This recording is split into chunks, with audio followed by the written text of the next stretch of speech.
Welcome to the Imperfect Dads Podcast. This is your host, Devin. We believe dads care deeply about their family and kids, but they don't always have a space to discuss what their life looks like. Our podcast is a space for dads to discuss the ups and downs of fatherhood and how they feel like they're holding it together or how they're not.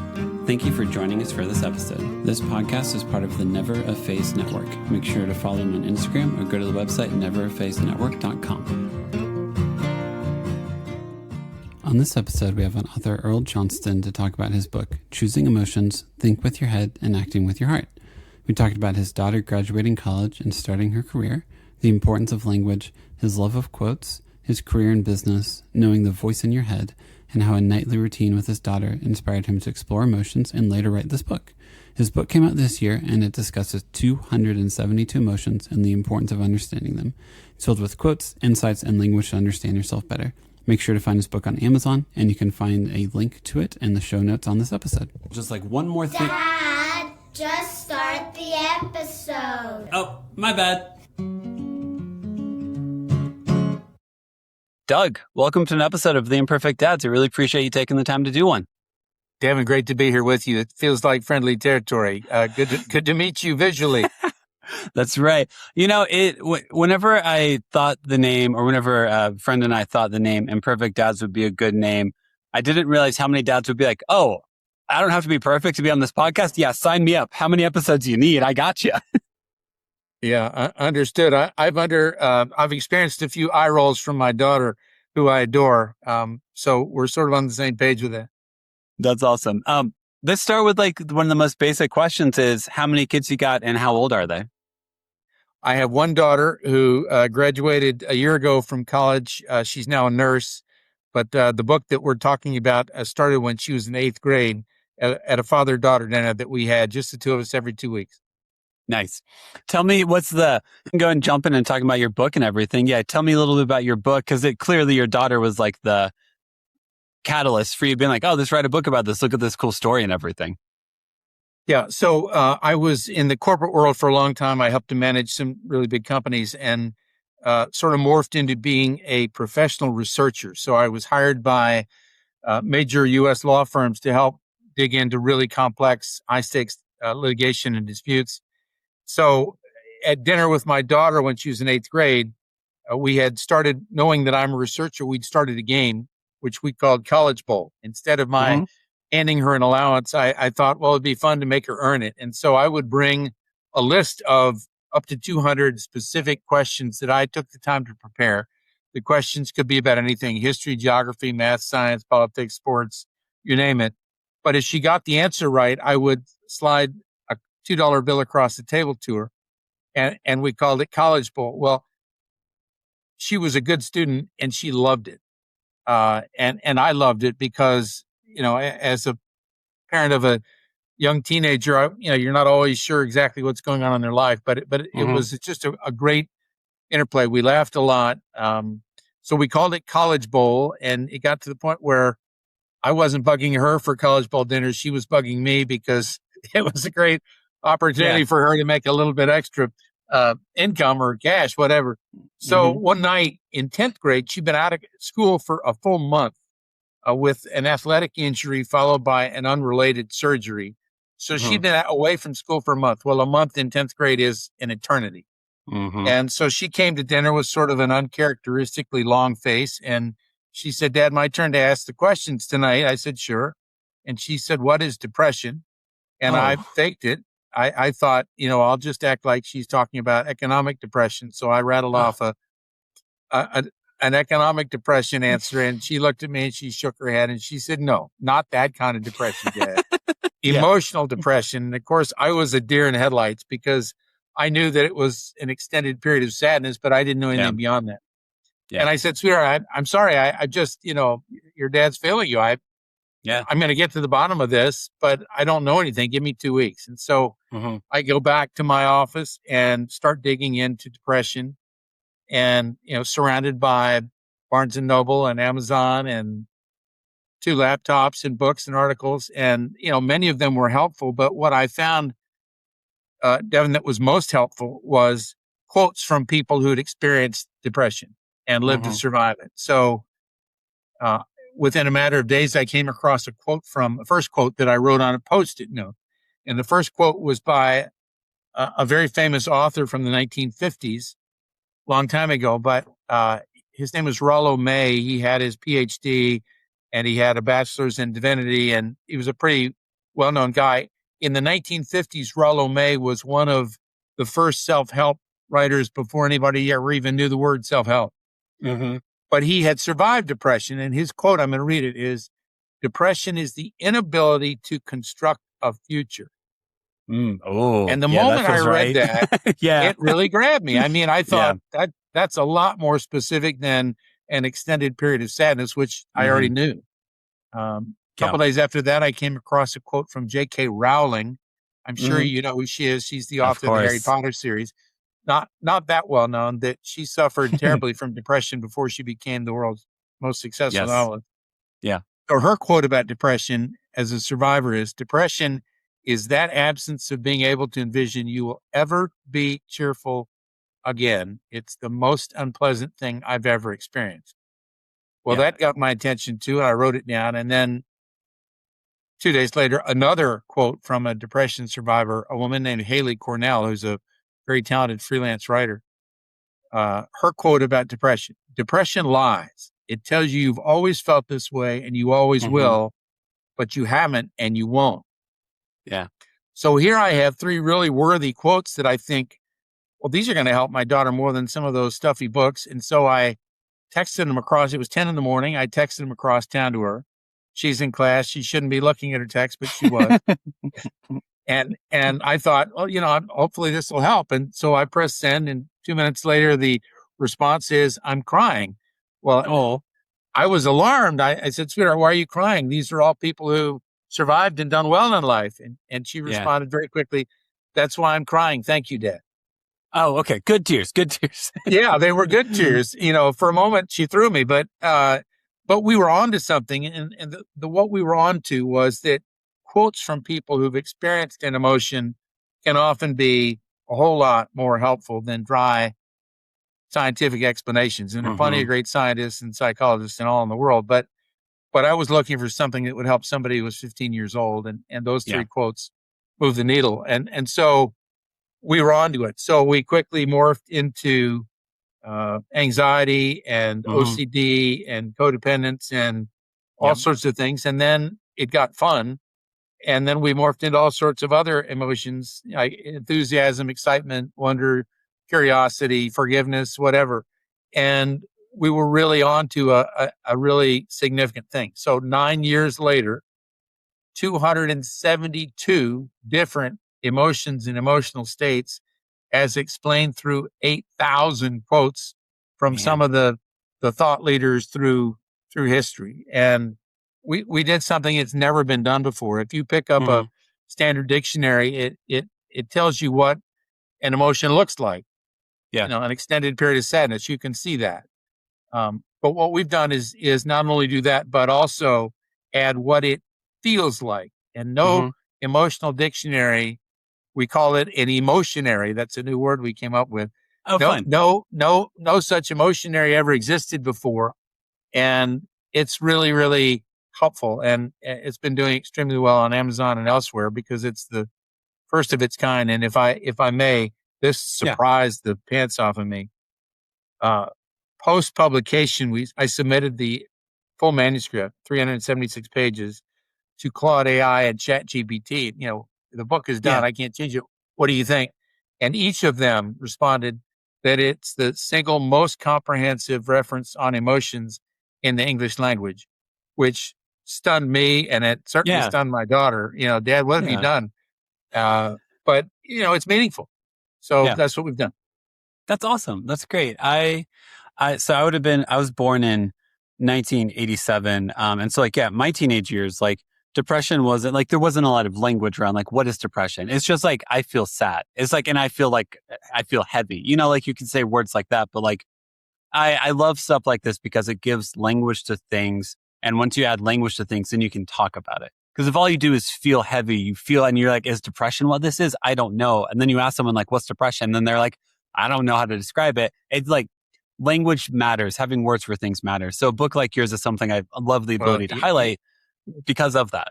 You're in relatively rare company with what you just said. Language matters. And so part of the research was for me to have gone through, the contributors, 1,800 contributors from all walks of life. Yeah. 40 different religions, every gender, every continent except Antarctica. We couldn't find a quote from Antarctica, but you get the point. All 16, I'll amend it, 16 different academic disciplines, the sciences, the arts, literature, you name it, all of the top thought leaders, the Nobel winners, the Honda Prize winners, all say the same thing, that we solve problems with words. You might think that a theoretical physicist, for example, thinks in terms of square root symbols and numbers, and they do, but only as substitutes for words. All 16 of these academic disciplines agree at the highest levels that if you can put words to what you're thinking and having a problem with, that you're halfway home, that words are supreme. So naming emotions, which is exactly what you just said, is absolutely vital, as attested to by the smartest minds on the planet. Yeah. Also, I want to applaud you for your daughter gave you a question that you didn't feel comfortable with your answer with. And instead of, feeling shame, you might have felt some shame and embarrassment from it.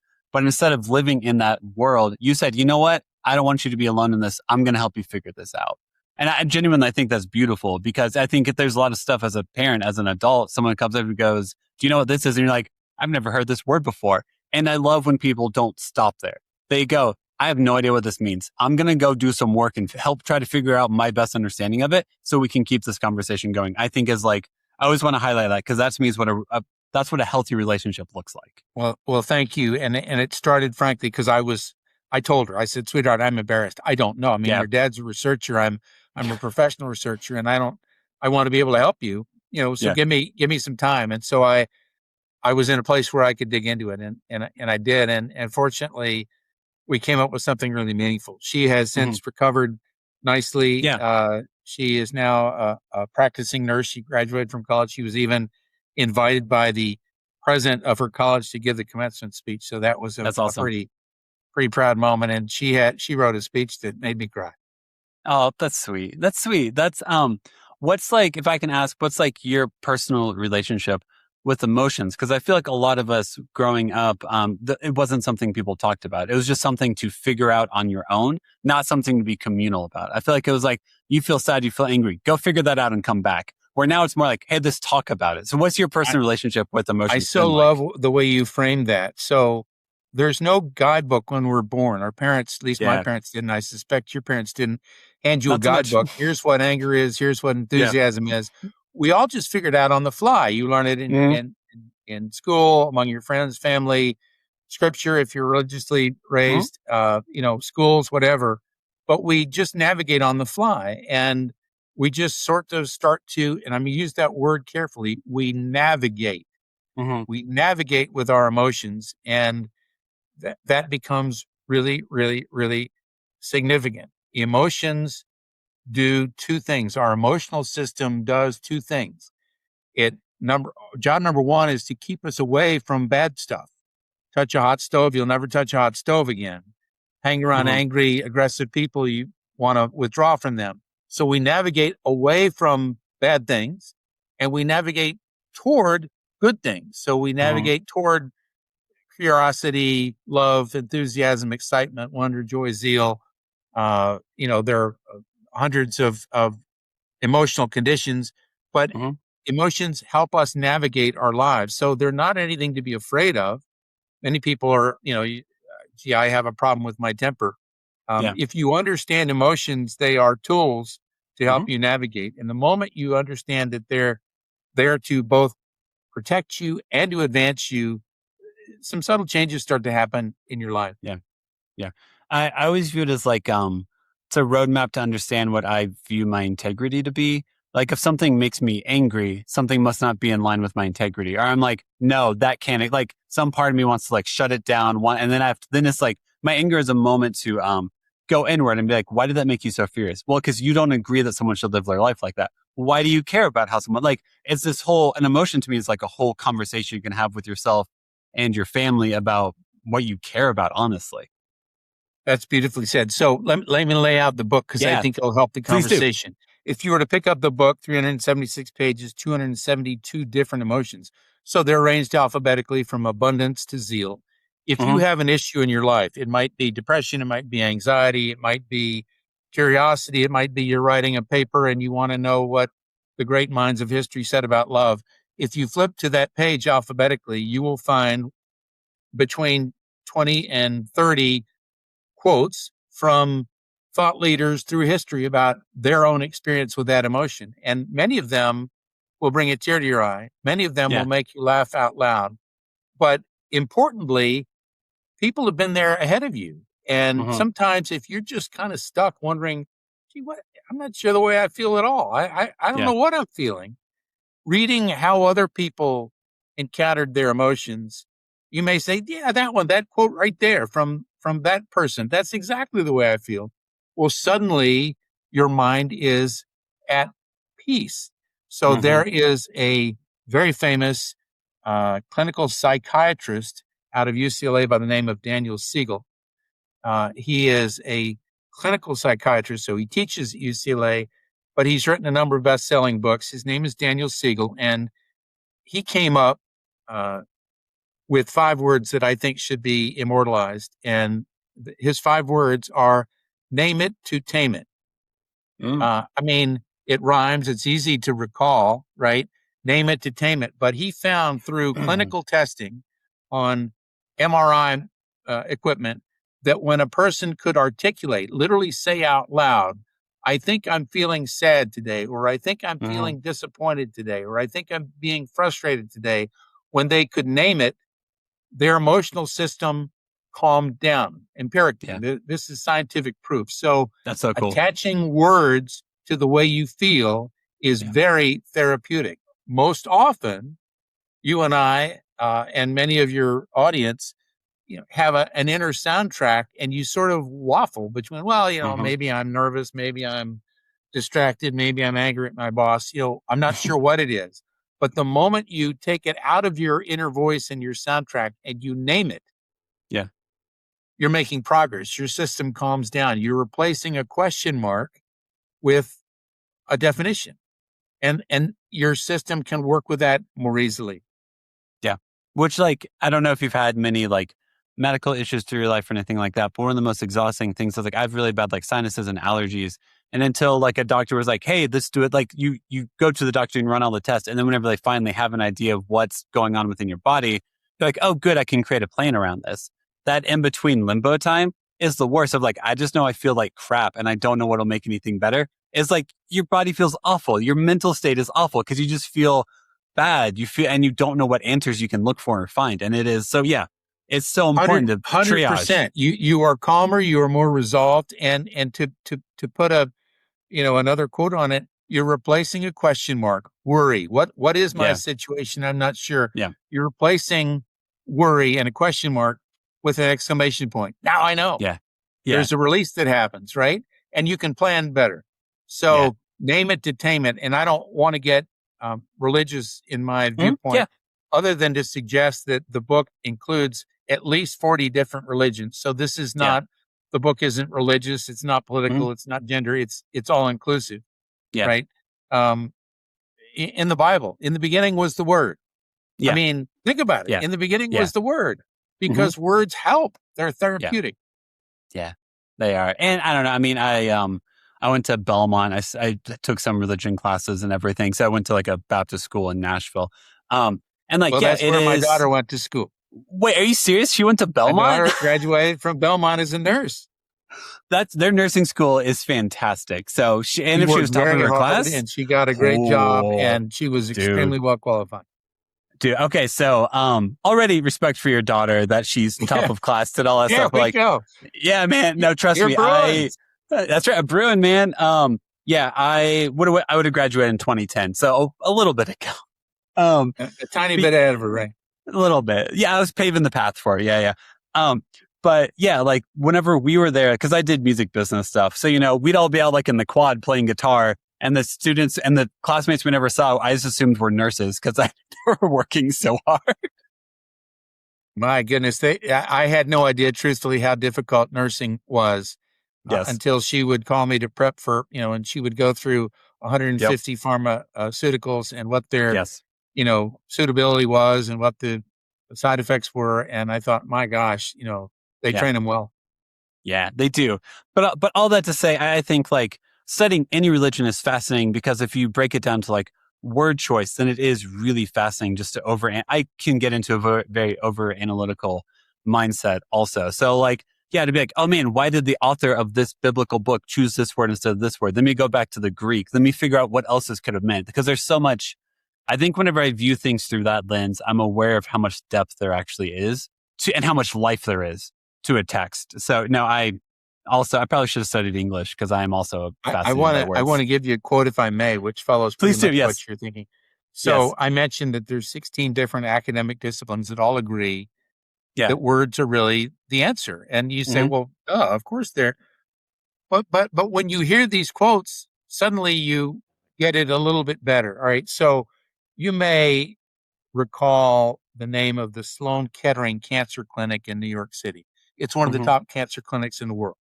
Right. Yeah. And you may think, well, at Sloan and Kettering, they must be physicians or, big wheels or whatever. No, they weren't.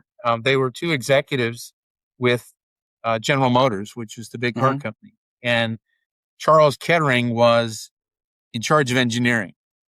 So if you roll the clock back 100 years, Charles Kettering was a wonderful problem solver. In the course of his career at General Motors as head of engineering, he owned 186 different patents. Oh gosh. So this guy knew what he was doing. Yeah. And his quote about words is this: a problem well stated is a problem half solved. Well, but it's so simple. It's so simple. Yet it's so descriptive. So whether it's engineering or nuclear physics, I'm going to give you a quote from a Nobel Prize winning nuclear physicist, Niels Bohr. He was a colleague of Albert Einstein. They each won Nobel Prizes. This is from Niels Bohr, PhD Nobel Prize winner. What is we human beings ultimately depend upon? We depend on our words. We are suspended in language. If you're stuck, put words to it. And you'll get out of it. It's that simple. And that comes across all these different academic disciplines. Shakespeare said it too. Fit the words to the action and the action to the words in Hamlet. I mean, smart people have understood this. The average person like you and me sort of gets stuck here and there and wonders why. Well, here's the answer. Yeah. That's why I like stories and books and art and music so much, is because like my favorite musicians are the ones who write a song. And as I'm listening to it, I'm like, that's what I've been feeling this whole time. That's what I've been waiting to relate to this whole time. And then you feel this deeply personal connection to that artist for a song they wrote for like the rest of your life. You have an aha moment, you have a release moment, and you suddenly love that artist. You do. Because you're like, oh, you communicated an unrest that existed inside of me that I had no idea what to do with. Write that down. That's a beautiful thought. No, I mean that sincerely. Okay. I mean that sincerely. That sentence that you just said, the release of the unrest inside me, that's a beautiful thought. People will relate to that. Okay. If you've ever been there, you relate to that quote, right? Okay. Yeah. Thank you. I appreciate that. For your daughter, is she going to stay in Nashville or is she moving somewhere else? Well, if I may say with a sense of humor, we raised her in California. And for whatever reason, she didn't like California. She, when it came time for college, she said, I'm going to Belmont. And I said, well, I mean, there are a lot of schools in Tennessee. There are a lot of schools. She said, I'm going to Belmont. All right. So I arrived in Nashville from Houston, which is where I live now. And she arrived in Nashville from LA. And within a half an hour, I heard her say her first y'all. And I said, pardon me, sweetheart, did you just say, did I just hear you say the word y'all? She said, Dad, I've been studying. I belong in Tennessee, and she's loved every minute of it. She fit in like a hand in a glove. Yeah. Also, though, I mean, we moved to Colorado in 2024. We lived in Nashville for 18 years. And so like the amount of people from California that are in Nashville now, she's not alone. I mean, there's lots of Californians that live there. So I'm sure Quite she's a felt few multiple even. people. Thank you. Yes, quite a few even from her high school. So, it's a frequent flyer situation between California and Nashville. But she's a Tennessean. Cool. She speaks fluent y'all, as I've said. That I never picked up the y'all. I feel like so I have 3 kids. I have a 10-year-old daughter, 8-year-old daughter, and almost 5-year-old son. And all 3 of them were born in Nashville.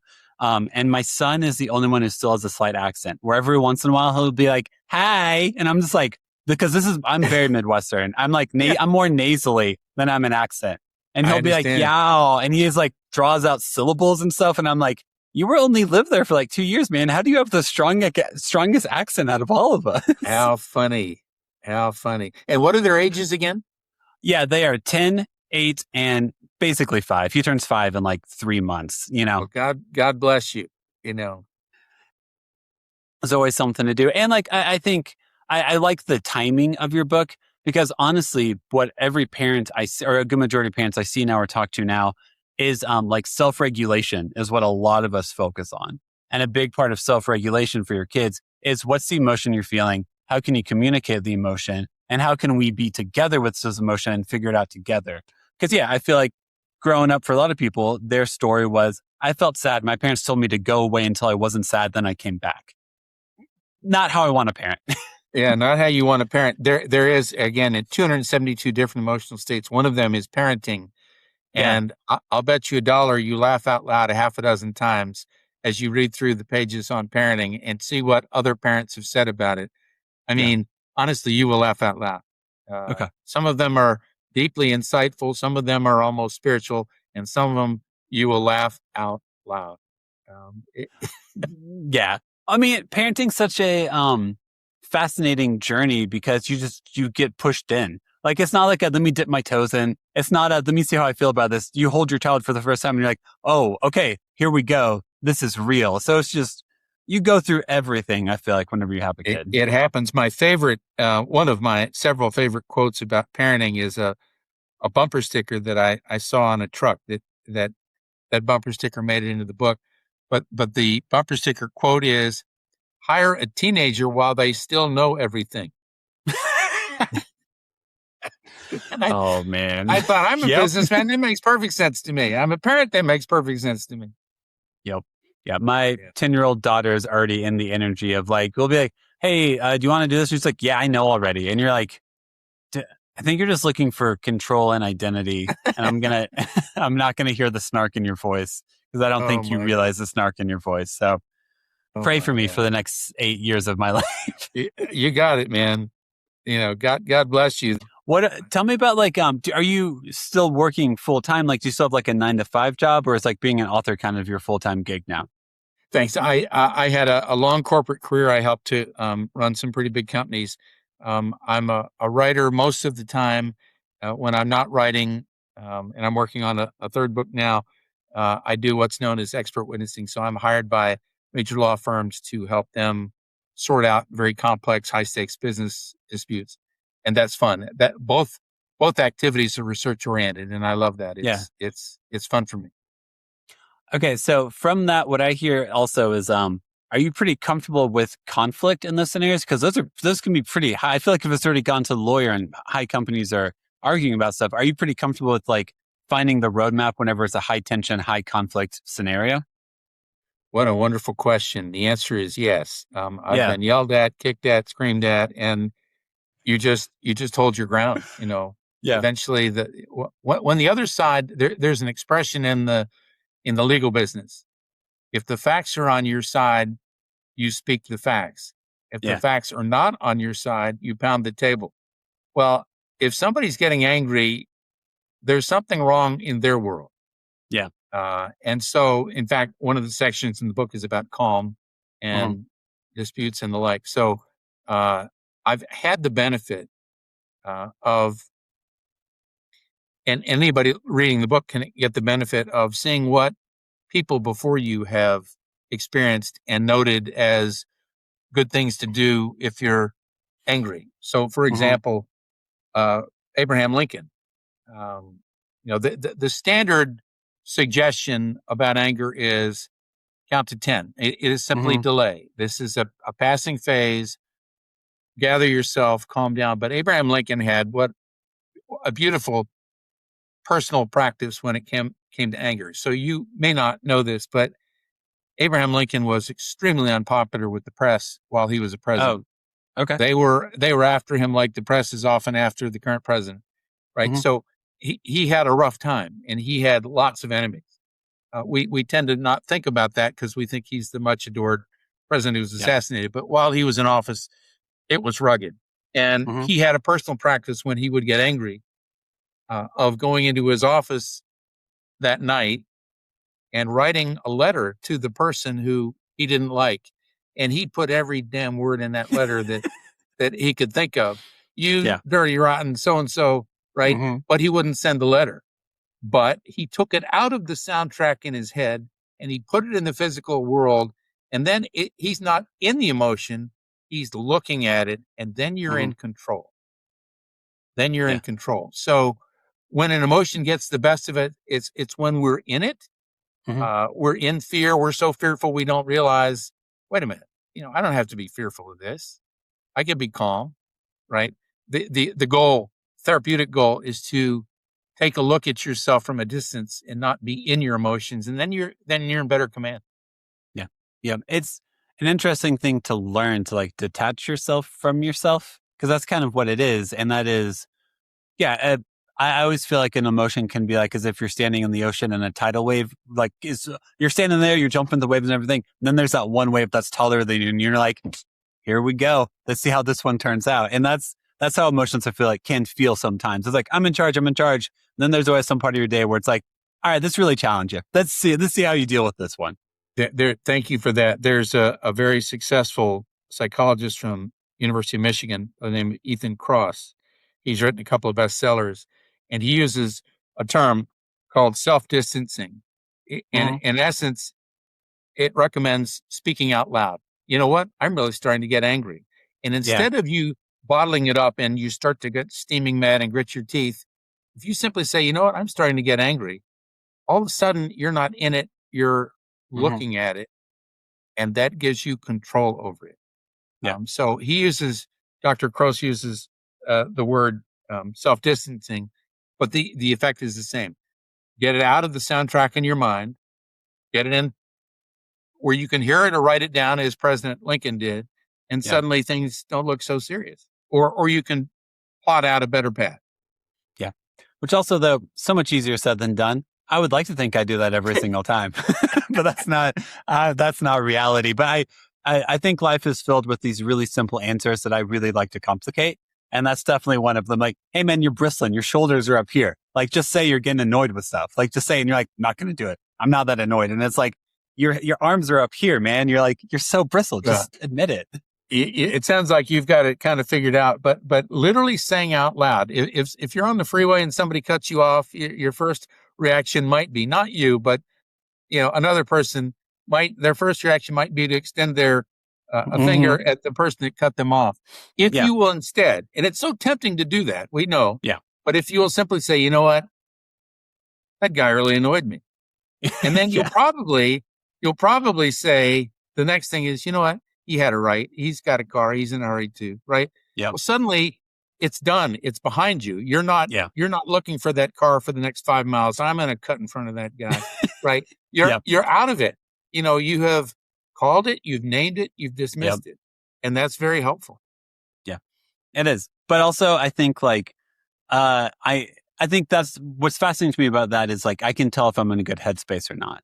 Because like, if I'm able to just let it roll off, be like, oh, cool, that guy's in a rush. Hope wherever he gets to go, hope he gets there. But there are the days in which I'm like, oh, I can't let this go. And it's like, cool, I am not centered. I am not in a good place because a stranger who I will never see again in my life matters more to me than the rest of everything else. So all that tells me is I gotta spend some alone time or something later to deal with this. That is so beautifully said. So I'm going to, just for a moment, I'm going to talk about the voice in your head. Everybody on earth has a voice in their head. It's the voice you hear in the shower, in the car when you're alone, in your bedroom, in your quiet moments. And the goal is to make best friends with the voice in your head. Mm-hmm. Make friends with the voice in your head. It is your ally. Yeah. Talk to it nicely. Talk to yourself nicely. You'll be amazed at the outcome. Yeah. Yep. That's such a sadly, I think that's something you have to learn and work at. Like, it's not like, I don't think that's something you intrinsically do. I think you do have to realize, like, hey, we're both on the same side here. Let's figure this out together, as opposed to like, yeah, being younger is like my inner voice might have not been kind to me, might have been over analytical, over anxious or something like that. And I was just more like, well, I guess you win because you're the inner voice. And it's like, no. Have a conversation with that voice. Talk to that voice. Figure it out together. Make it your best friend. Make it your best friend. And if you understand that is the goal of a happy life, is to make best friends with your inner voice, that's small and it's subtle, but it's really true. So many people are afraid of the voice in their head. Well, I always screw up. No, you don't always screw up. No. You don't need to talk to yourself that way. No. Or just like tell a friend, like someone who you love and someone you trust with that vulnerability, to be like, hey, for some reason, every time I do something, the only thing I think of is that I'm going to mess this up too.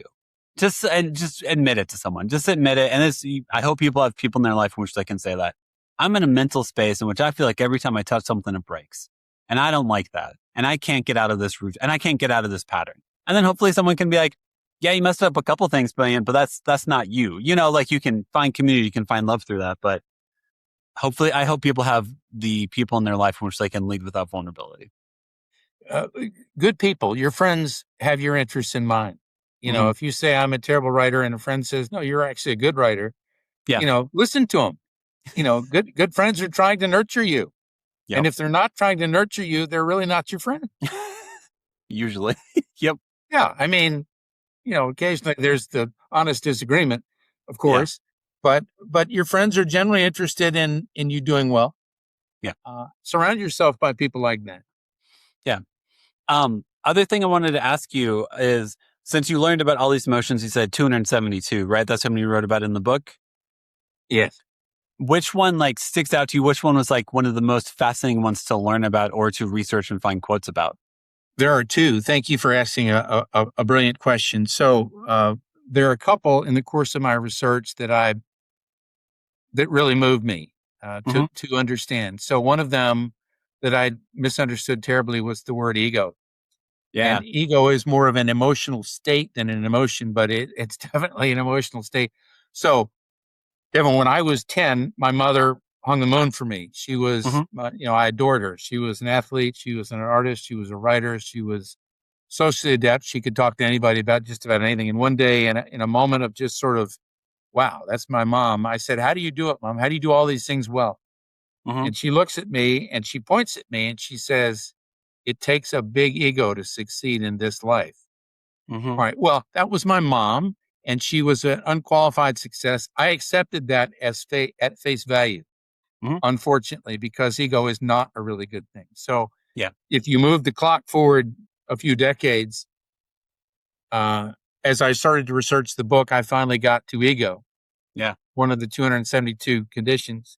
And about 11 one night, with my trusty little dog curled at my feet, I'm finally at ego, and I read a quote from Carl Jung, who is the founder of analytical psychology.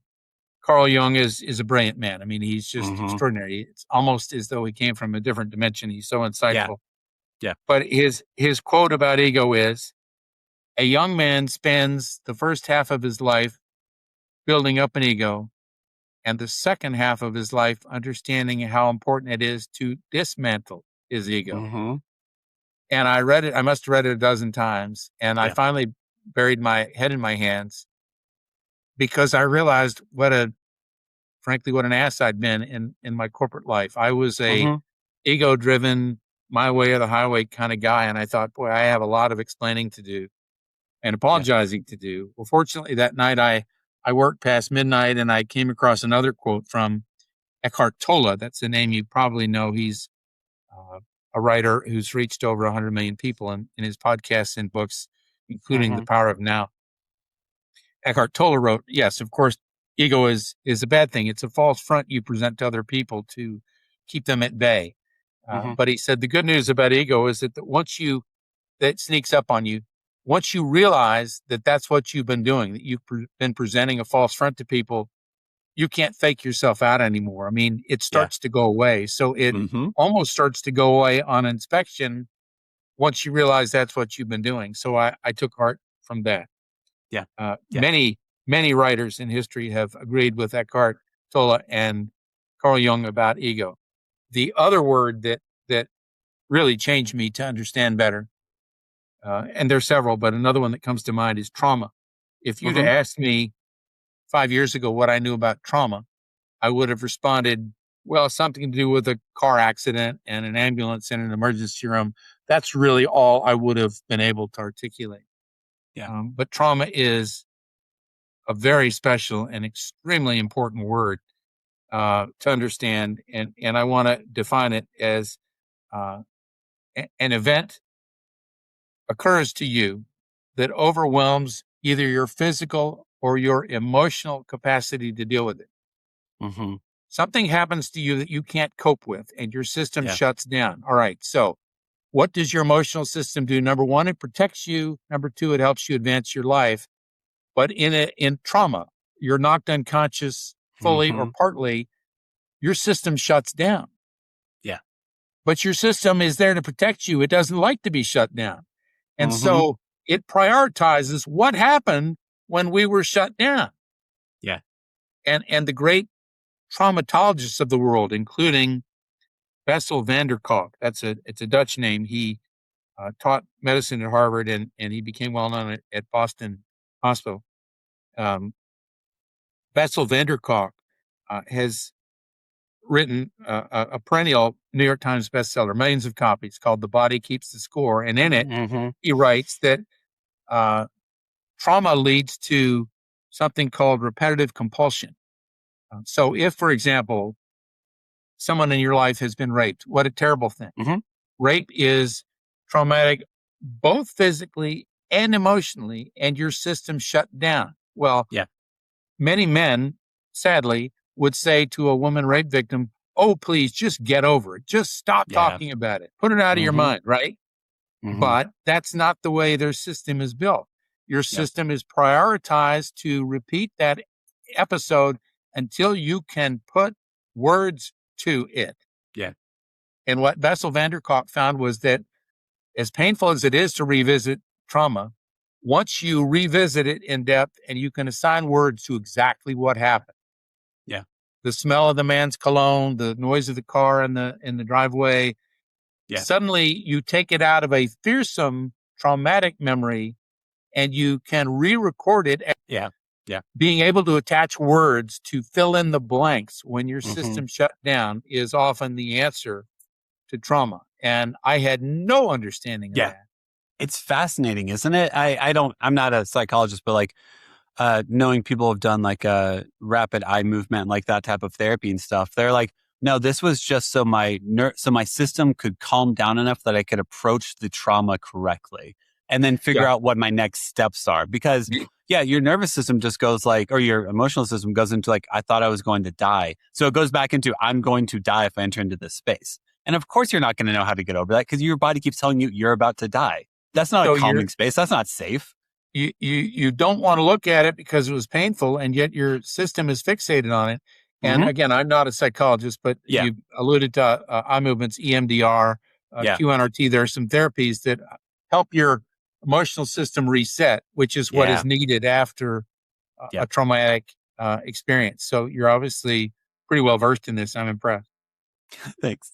I also want to say I love Carl Jung because I think he all of this discussion of shadow work is also where I started to redefine what I thought ego was also, and all of the thought of like I think shadow work is just a beautiful way to give yourself more grace. Because I always thought that like the things that are quote unquote wrong with me or ugly with me, like my shadow, I needed to conquer, I needed to overcome.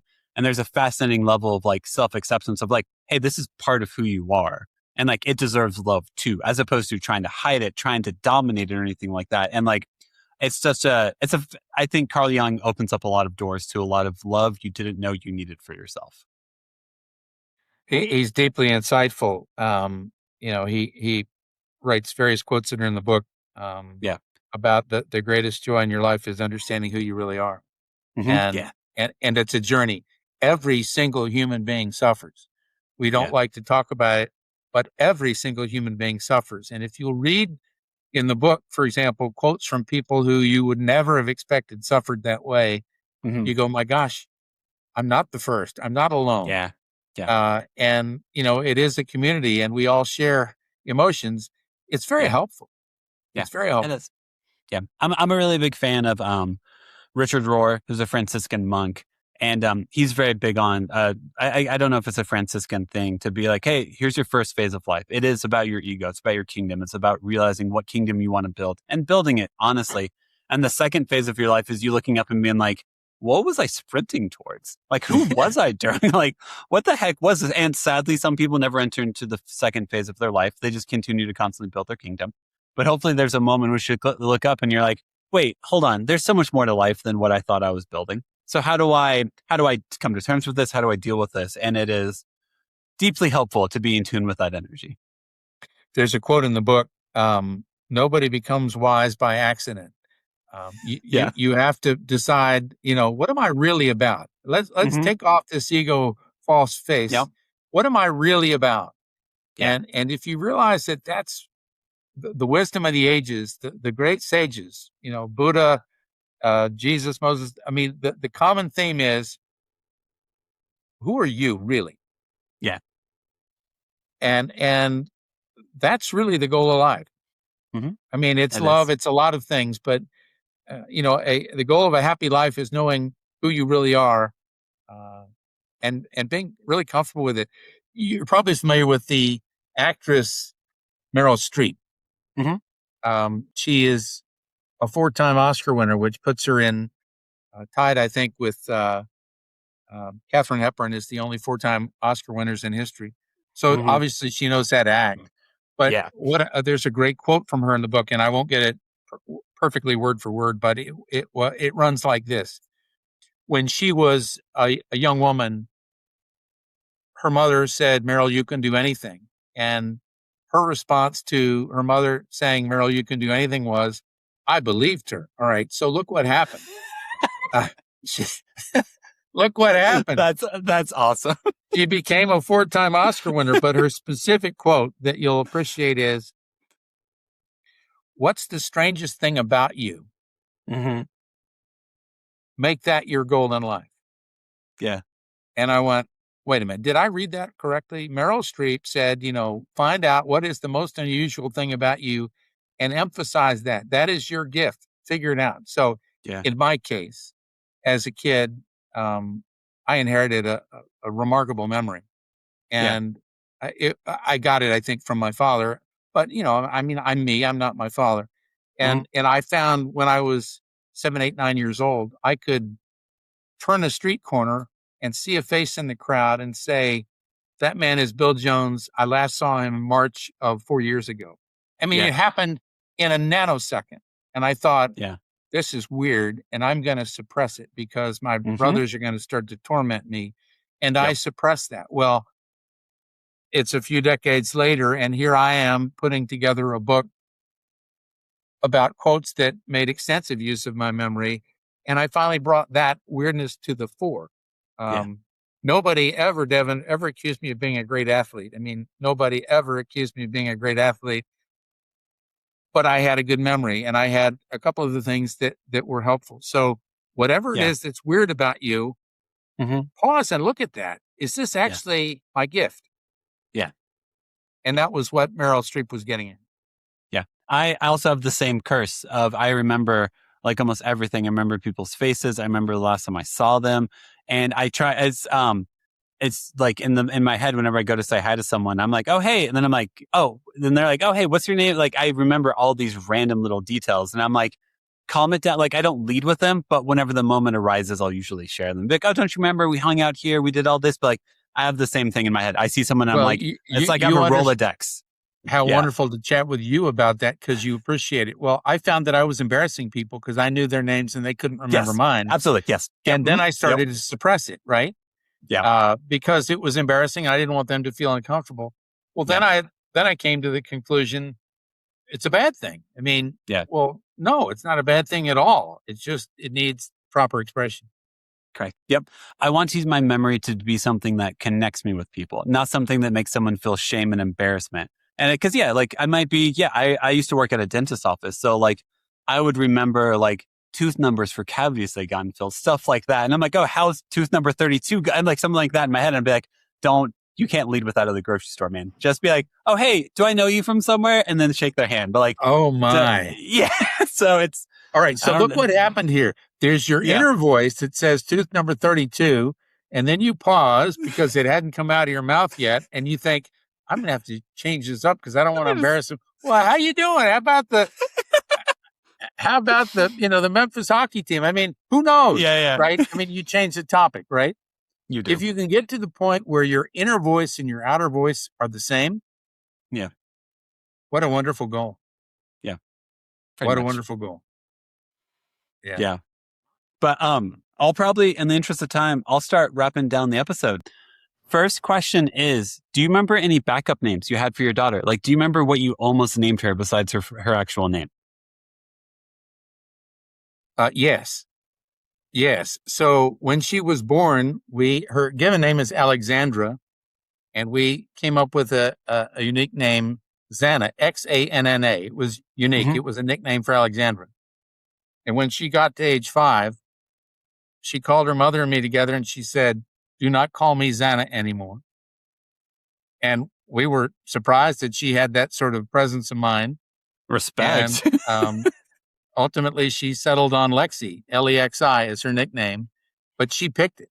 And she said, I'm changing my name. It's part of my given name, but I want to be known as Lexi. And so I looked at her mother and she looked at me and we said, Lexi's fine, but don't change it again because that's troubling to people. It's too hard to keep track of somebody changes their name. She understood that. So she started out as Alexandra, then Xana, and then she's been Lexi since she was small. That's awesome. Also, serious respect to your daughter, or for you guys also, to be like, okay, this is what she wants. Like, let's do it. Like, let's go for it. And that's kind of hilarious. I can also imagine either of my daughters at 5 being like, you're not going to call me that anymore. And me being like, okay, all right, there we go. Next question. Do you have like a favorite TV or movie dad, or one that comes to mind whenever I ask that question? Like TV or movie dad, favorite one that comes to mind whenever you think of that question. A movie dad from long ago. Fred McMurray and My Three Sons. He was just the perfect father. He listened. He participated. He was trustworthy. He was, in my mind, a model of the dad I wanted to be. Cool. I've never actually watched that. How long ago was it on? It was on a long time ago. I'm sorry, before you were born, but it ran for a long time. It was one of the top shows in television. My Three Sons was the name of it, and it was among the top 10 TV shows in the 1960s. I hesitate to date myself, but yes, that's what happened. Perfect. Next question. What is your replacement curse word? Someone cuts you off, you're not in a good mental space, and you want to say a curse word out of them. What do you say instead? Or what did you say instead when your daughter was younger? Oh, my aching tomatoes. Oh, my aching tomatoes. All right. Well, it's not one syllable, right? It forces me to slow down even to say it. Yeah. So that's my substitute for a curse word is, oh, my aching tomatoes. And it makes me laugh. So it takes me out of being angry. Yes. My goal for a replacement curse word is humor. Because if I can then change my energy to laughter, then I'm going to detach a little bit easier. But well, you're smarter than me. You figured out a one word, but I go with the long phrase, which forces me to slow down. I'm just going to tell you that if anyone ever says, oh, my aching tomatoes besides you, I will be very surprised. And I think you're going to hold the trophy for oh, my aching tomatoes. You heard it here first. That's awesome. Next question. What was like one of your favorite activities or toys to play with your daughter? She was the queen of bounce houses. Okay. And I loved doing them with her. Mm-hmm. And her friends understood that if there was a bounce house, Mr. Johnston was going to be in it with us. And it was just joyous. It was, she loved bounce houses. I love bounce houses. It's not a toy. It's an activity. But if there's a toy she's a frisbee thrower deluxe. Okay. So here I am as the father, here's the way you hold it. And, you need to spin it in a certain way. And she said, Yeah. well, that's fine, Dad, but why don't you stand over there by that tree? And she throws it to me perfectly every time. I said, how on earth did you do that? It took me a long time to learn how to throw a frisbee. She said, well, you showed me how, and I just did it. Let's do it. So what the heck? What the hey? Well, I mean, it's just, you just flick your wrist. You just do this. And it's like, cool. That's fine. This wasn't something I worked on and studied. Well, then she started doing it outside. She could do an outside flip. Yeah. And I said, sweetheart, this is ridiculous. You're not supposed to know how to do that. And she laughed. And of course, that only made her want to do it more often. Oh, of course. Yeah. There's sometimes your kid can surprise you in a good way. And that's a good way for your daughter to surprise you. Yes. And then last question for you is like parenting advice. Like, what's the parenting advice you give to a dad? Or it's just like anything you learn about fatherhood. They like give as advice to someone who's also a father. Thank you. This might be peculiar to my daughter and me, but the game College Bowl that we created, where I would bring to dinner just father-daughter, just the two of us, no other dogs, pets, siblings, spouses, anything around, just the two of us at a restaurant of her choice. If she were on this call right now, she would say that was one of the most meaningful stretches of our time together. And for me to slide $2 bills across the table every time she got a right answer sort of oriented her toward the importance of knowledge and command. And then we got giggling and laughing. And, occasionally I would ask her something really hard, like give me the quadratic formula. And she would say, oh, well, Dad, I need to go to the restroom. And I realized she was going to the restroom to Google the answer. And so she would come back to the table and I'd say, oh, no, you don't. I'm wise to that. Hand over the cell phone. We won't be doing that. Well, but it was laughter, right? I mean, it was just fun. That's so awesome. That's really sweet. Or it clearly created good memories for you and your daughter. And it was a very tight connection. That's so awesome. Well, I'm very lucky. She's a terrific gal, and she's got a good head on her shoulders. Hopefully I helped out. Hopefully I didn't hold her back. Yeah, right. I doubt you did. And then last thing for you is just like moment for self-promotion. So like, if we want to find your book, website, Amazon, like how do we find your book, find out more about you, all that good stuff? Great. So Choosing Emotions, thinking with your head and acting with your heart. So Choosing Emotions is available on Amazon, on Ingram Spark, Barnes & Noble, lots of different places. The website is choosingemotions.com. The social handle is Choosing Emotions.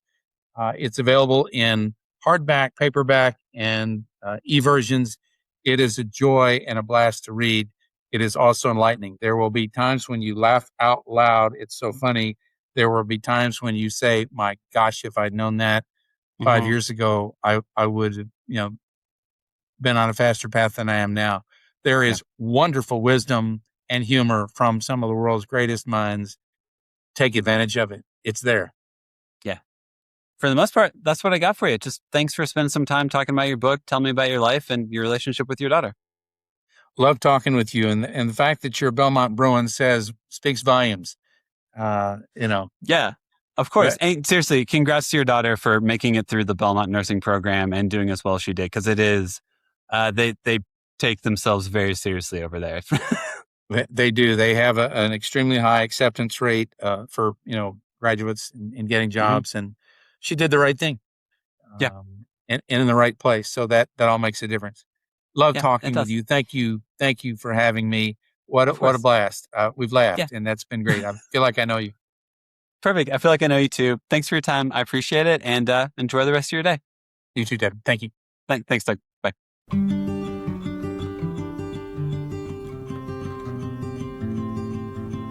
Thank you so much for listening to the episode. Make sure to follow us on Instagram, TikTok, and YouTube at the Imperfect Dads Podcast. And make sure to give us 5 stars wherever you listen to us. Music, editing, and production is all done by me. Make sure to tune in on Mondays and most Thursdays for new episodes. This podcast is part of the Never a Phase Network. Make sure to go to neveraphasenetwork.com to learn more about them.